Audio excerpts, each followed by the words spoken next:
레위기 23장 1절에서 4절까지 제가 봉독하겠습니다.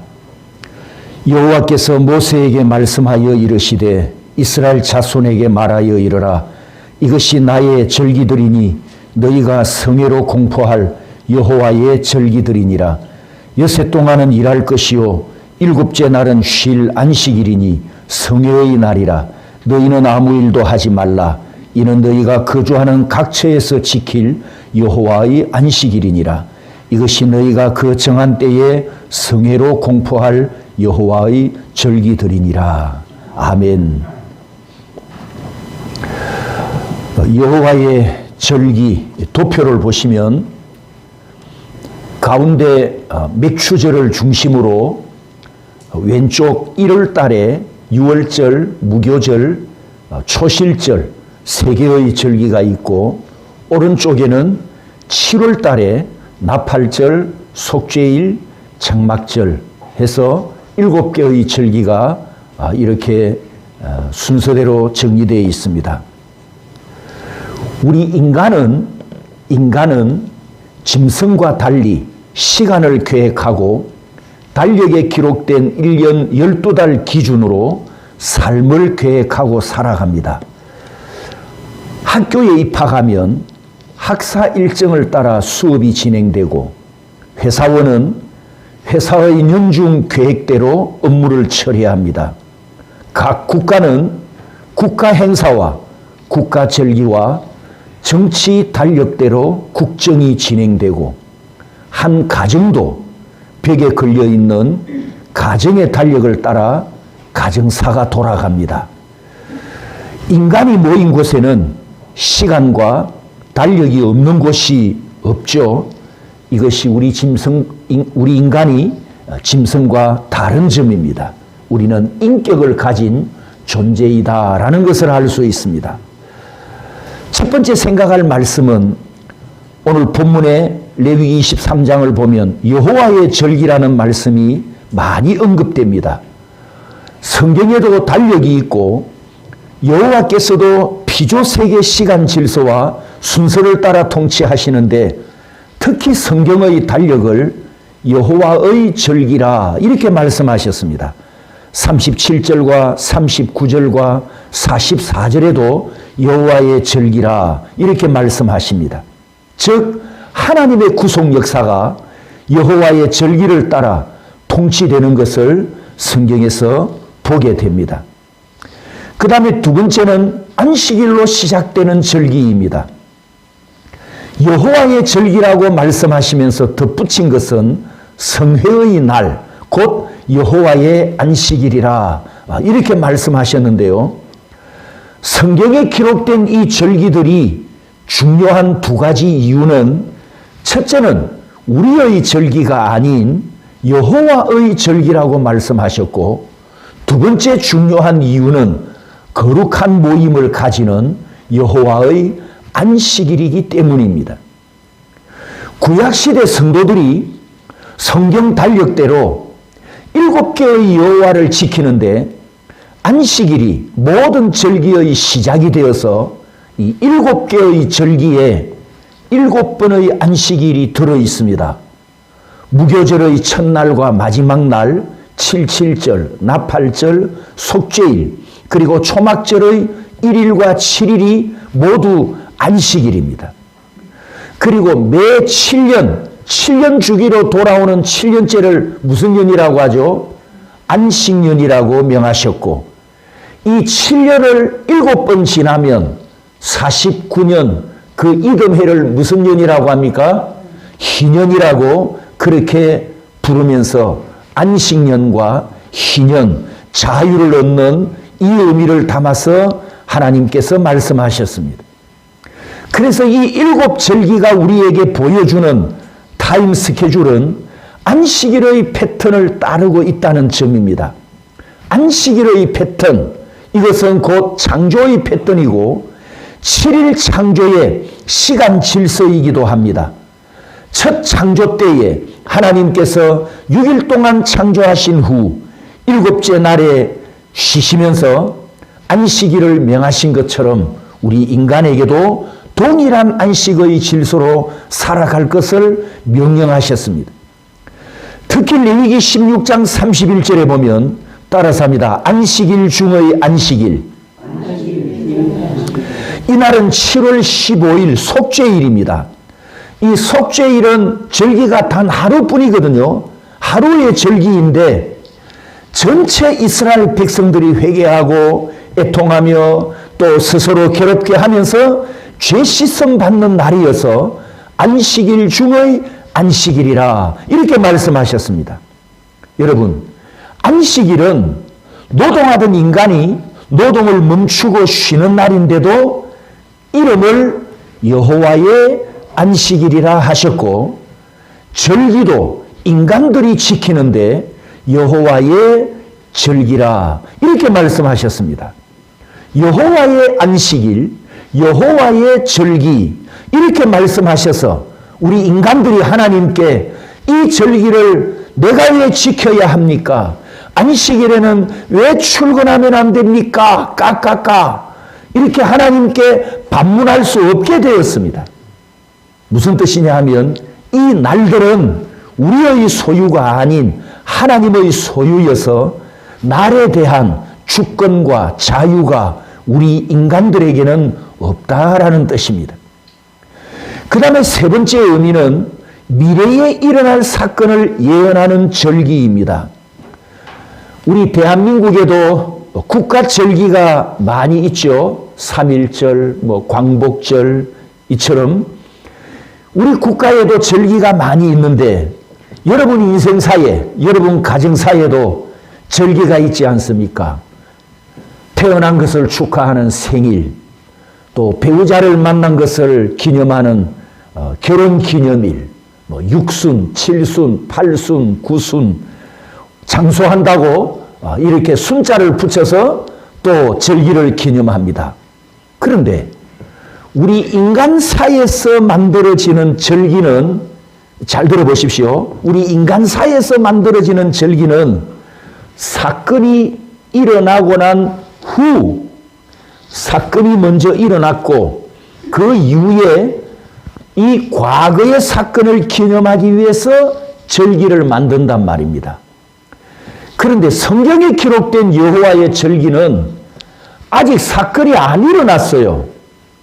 사건이 전혀 일어나지도 않았는데 하나님께서 절기를 먼저 제정하셨고 나중에 너희들이 이 절기를 지키라 이렇게 명령하셨단 말입니다. 즉 미리 선포하신 절기에 앞으로 일어날 하나님의 구속 역사를 예언하셨습니다. 예레미야 33장 2절에 보면 일을 계획하시는 여호와, 일을 이루시고 성취하시는 여호와, 그 이름을 여호와라. 성도 여러분, 우리 여호와는, 만군의 여호와는 시간의 통치자, 공간의 통치자, 역사의 통치자이시기 때문에 앞으로 일어날 은혜의 사건들을 예언하셨고 약속하신 것은 반드시 성취하시는 여호와이심을 믿습니까? 나를 구원하신 나의 아버지는 없는 것도 만들어내시는 전능자 하나님이십니다. 할렐루야. 네 번째 생각할 말씀은 여호와의 타임 테이블입니다. 우리말로 번역하면 구속사 시간표라는 거죠. 하나님의 구속사 시간표. 이게 이 7 절기 속에 예언되어 있다는 것입니다. 절기에 새겨져 있는 매우 중요한 진리는 예수 그리스도의 초림과 재림의 시간표를 보여준다는 것입니다. 성도 여러분, 7대 절기는 창세기 3장 15절에 약속하신 메시아를 이 땅의 구원자로 보내주실 것을 알려주시는 여호와의 타임 테이블, 즉 구속사 시간표입니다. 이 7대 절기 속에 여호와의 구원 계획이 담겨 있기 때문에 우리가 절기를 잘 알아야 하고 구약 절기들이 예수 그리스도께서 초림하심으로 어떻게 성취되었는지, 그리고 장차 재림하실 약속은 이 절기에 어떤 모형으로 예언되었는지 이걸 우리가 잘 알고 있어야 다시 오시는 예수님을 맞이할 준비를 하지 않겠습니까? 여기에 바로 절기를 공부하는 목적이 있단 말이죠. 신약교회 성도 여러분, 구약시대 절기를 배우고 알아야 하는 목적은 우리가 오시는 주의 길을 예비하기 위함입니다. 주의 길을 예비한다는 것은 오시는 주님을 영접할 준비를 의미합니다. 즉 신부단장을 하고 등과 기름을 넉넉히 준비하여 도적같이 밤중에 오시는 신랑 예수님을 맞이하기 위함입니다. 그렇다면 예수님의 초림 때 있었던 사람들의 반응을 바라보는 우리에게는 재림 때를 위한 일종의 예행 연습이 되는 셈입니다. 구약 성도들이 초림하시는 예수님을 기다릴 때 어떤 모습으로 기다렸습니까? 구약의 절기가 성취되는 예수님이 이 세상에 처음 오셨을 때 그 메시아를 기다렸던 그 시대 성도들이 준비하고 있다가 신부처럼 신랑 예수님을 맞이했습니까? 못했잖아요. 실패했잖아요. 아무튼 예수님이 이 세상에 초림하실 때 그 메시아를 기다렸던 구약 성도들이 성공한 사람도 있고 실패한 사람도 있는데 그 성공과 실패가 현재 우리에게는 재림하실 예수님을 기다리는 우리에게 반면 교사인 셈입니다. 그들이 어떻게 기다렸다가 성공했는지, 시므온과 안나 같은 사람은 어떻게 준비하고 기다렸다가 메시아를 만나고 성공했는지, 바리새인과 유대인들은 어떻게 메시아를 준비하고 메시아를 영접하기 위해서 기다렸다가 그들은 실패했는지, 이것이 우리에게 모두 반면 교사가 되어서 우리는 장차 오실 예수님, 재림하시는 예수님을 반드시 준비해 있다가 맞이해야 합니다. 그래서 절기를 배워서 알아야 하는 첫째 목적은 주의 길을 예비하기 위함입니다. 이사야 40장 3절 4절 5절에 여호와의 길을 예비하라. 4절에 꼴짜기마다 도두어지며 산마다 언덕마다 낮아지며 고르지 아니한 곳이 평탄하게 되며 험한 곳이 평지가 될 것이요 여호와의 영광이 나타나고 모든 육체가 그것을 함께 보리라. 4절의 이 말씀은 예수님이 오신다고 고속도로를 닦는다 그런 의미가 아니고 메시아가 오시는 이 때에 맞추어서 그 메시아를 영접할 사람의 심령, 사람의 마음이 오시는 예수님을 맞이할 준비가 되어야 한다라는 뜻입니다. 그래서 이 구절은 예수 그리스도의 초림을 예언하는 구약 성경 구절 중에 중요한 성경 구절 중에 하나입니다. 여기 이런 말씀이 있죠. 3절에 따라서 합니다. 예비하라. 예비하라. 이 파나의 뜻은 무엇으로부터 돌아서다, 돌이켜 행하다, 방향을 바꾸다 이런 뜻입니다. 이사야 당시 이스라엘 백성들이 하나님 앞에서 타락하고 배교하고 우상 숭배하고 이방인들을 쫓아가고 세상을 쫓아가고 있는 그 시대에 이사야 선지자가 외칩니다. 너희들이 다시 회개하여 여호와 앞으로 돌아오라. 이걸 지금 외치는 말씀이었습니다. 그래서 예비하라, 돌아오라, 이 돌아간다는 뜻을 가진 파나는 슈버, 회개와 연결되는 단어입니다. 진정한 슈버, 진정한 회개는 죄에서 떠나 여호와께로 돌아가는 것이기 때문입니다. 하나님과 언약을 맺었던 구약 성도들이 여호와를 배반하고 우상 신전에 들어가서 우상 앞에 엎드려 경배하는 배교의 죄를 저질렀습니다. 하나님께만 영광을 올려드리고 하나님만을 경외해야 할 성도들이 하나님보다 다른 것을 더 믿고 기대하면서 우선순위에서 하나님을 뒤로 밀어내 버렸단 말이죠. 하나님을 가장 먼저 사랑하고 하나님을 최고의 대상으로 가까이 해야 하는데 다른 것을 더 사랑하고 다른 것을 더 가까이 하면서 하나님과의 관계가 멀어져 버립니다.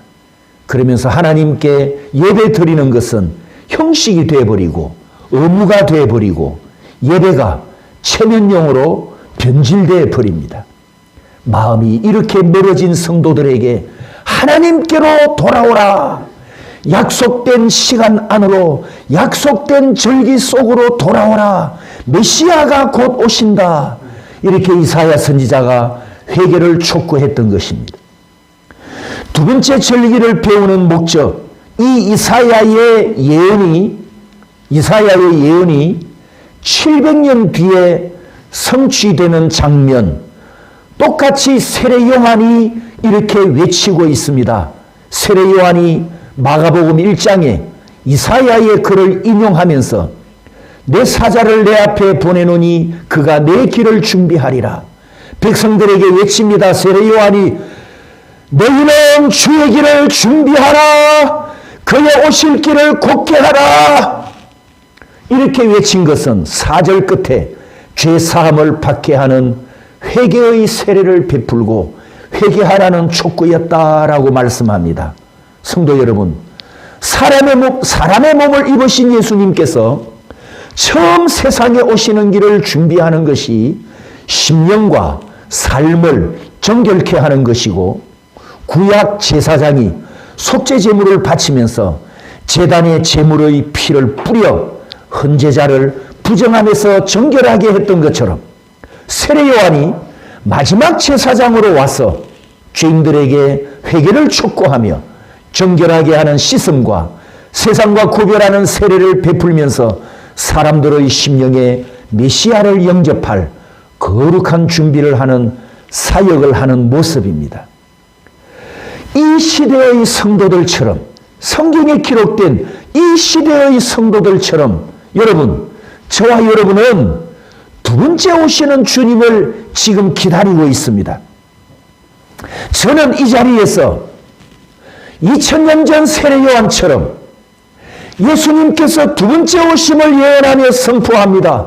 성도 여러분, 예수님께서 곧 오십니다. 마라나타! 예수님께서 반드시 재림하십니다. 그런데 내 마음은 주님을 영접할 준비가 됐습니까? 내 심령은 주님을 영접할 거룩함으로 준비되었습니까?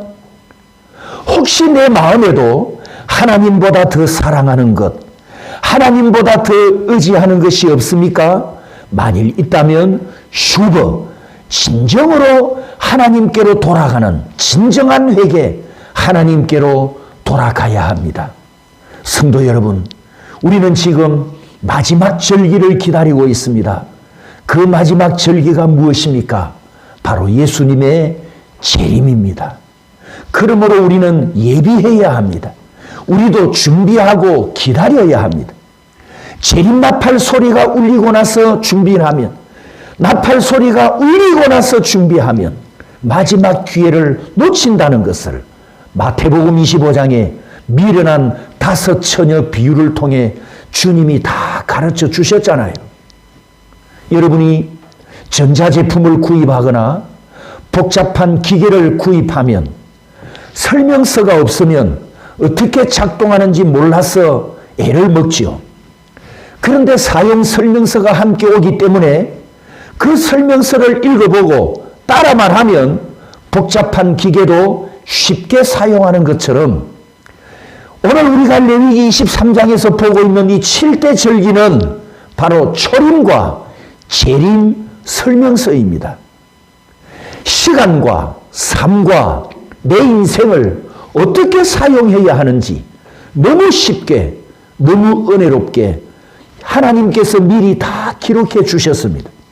성도 여러분, 성경은 하나님의 구속 계획인 동시에 따라서 합니다. 인생 사용 설명서. 인생 사용 설명서. 내 인생을 어떻게 사용할 것인가, 내 하고 싶은 대로 내 마음대로 사용하는 것이 아니라 내 인생을 사용하는 설명도 하나님의 말씀에 기록되어 있기 때문에 이 말씀대로 내 인생을 살아가면 하나님께서 말씀하신 복을 받지 않습니까? 그러므로 성경은 내 인생 사용 설명서라는 거죠. 어렵지 않죠, 이 말이? 아버지 하나님께서 내 인생 사용 설명서를 사랑의 편지로 66권이나 주셨습니다. 여러분 젊으셨을 때 혹시 연애 편지 써보셨습니까? 우리 박 근사님은 연애 편지 써보셨죠? 예, 그래 들은 것 같습니다.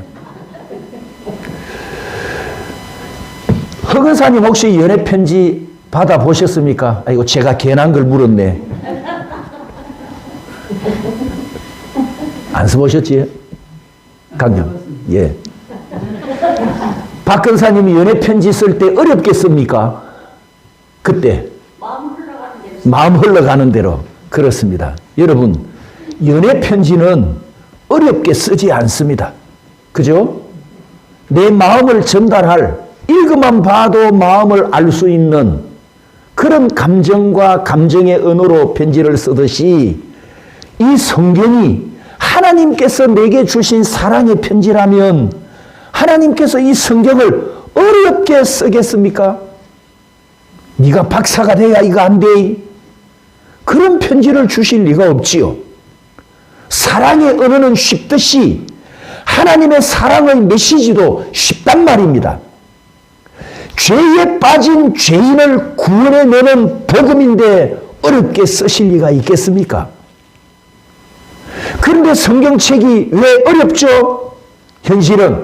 현실에서는 성경책이 왜 이리 어렵고 목사님 설교가 왜 이리 어렵습니까? 왜 어렵게 느껴집니까? 제가 2달 전에 이 말씀을 똑같이 했습니다. 말씀이 어려운 게 아니라 여러분이 말씀에 관심이 없거나 계명을 지키고 순종하는 것을 불편하게 느끼기 때문에 성경이 어렵고 설교가 어렵게 들리는 겁니다. 사랑의 편지로 받아보십시오. 사랑의 편지로 하나님이 나를 사랑하셔서 나를 이 영원한 지옥 심판에서 건져내어 영원한 천국 영생을 얻게 하시려고 이 사랑의 편지를 하나님께서 나에게 주셨는데 성경 66권에 거부가 되는 방법이 기록되었다면 여러분이 잠도 안 자고 밥도 안 먹고 연구하고 깊이 파고 읽고 또 읽으면서 황금을 캐내려 할 거 아닙니까? 죽어가는 불치병 환자에게 성경을 주면서 이 구약 먹어야 삽니다. 신약 먹어야 삽니다. 매일 먹어야 삽니다. 그러면 이게 명약이라면 죽을 병을 고치는 약이라면 매일매일 이걸 먹으려고 하지 않겠습니까? 왜? 살아야 하니까. 죽음에서 살아나야 하니까. 죽음에서 살아나야 할 환자는 약을 먹는 것이 불편해도 의사가 시키는 대로 꼬박꼬박 약을 챙겨 먹는단 말이죠. 왜? 살아야 하니까. 그런데 천국 가는 안내서인데 천국 가는 안내서인데도 일주일에 단 한 장, 한 달에 단 한 장, 1년에 단 한 장도 안 읽으면서 성경이 어렵다, 설교가 어렵다고요. 도대체 무슨 배짱으로 그렇게 말하는 겁니까? 믿음의 양심이라는 게 좀 있어야지. 믿음의 양심.